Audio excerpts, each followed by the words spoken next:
Mesdames, Messieurs, bonsoir et bienvenue au flash de 18h sur la RTB. La commission chargée de rédiger la nouvelle constitution du Burkina Faso a rencontré la presse ce matin à Ouagadougou pour faire le point de 2 mois de travaux. La stabilité et l'équilibre des institutions ainsi que la transparence du jeu politique, la consolidation de l'état de droit et l'indépendance de la justice sont autant des valeurs que les commissaires ont prises en compte dans la future constitution. Pour la 5e République, ils ont opté pour un régime semi-présidentiel.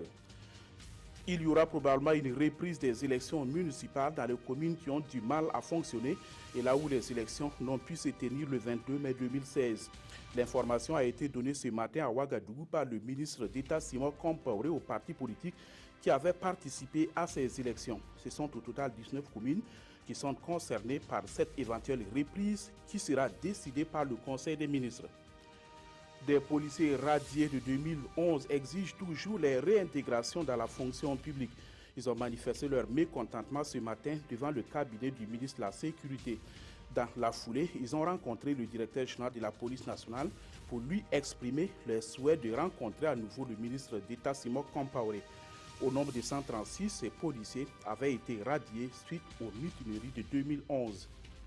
Va-t-on vers la fin de la crise à l'Union nationale des producteurs de coton de Burkina? Tout porte à le croire avec l'installation d'un administrateur. Il comprend les représentants des partis en conflit. L'objectif, c'est d'instaurer un climat de confiance avant d'aller aux élections pour désigner les nouveaux dirigeants de l'Union et sauver la filière coton au Burkina. Le comité provisoire composé de 3 membres a été installé hier 9 janvier par le ministre en charge de l'agriculture. Il a un mandat de 2 mois.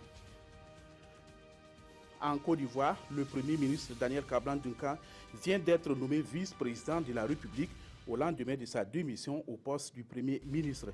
Bien avant cela, le président Alassane Ouattara a créé la surprise en annonçant le limogeage de 3 généraux à la tête de l'armée. Soumaïla Bakayoko, chef d'état-major général des armées, le commandant de la gendarmerie nationale et le directeur général de la police nationale. Ce désaveu intervient au lendemain de la mutinerie des militaires qui avait provoqué la colère du président Ouattara. L'autre fait marquant, c'est la réélection de Guillaume Soro à la tête de l'Assemblée nationale ivoirienne avec plus de 95% de voix. C'est la fin de ce flash. Merci de l'avoir suivi. Excellente soirée en compagnie des programmes de la RTB.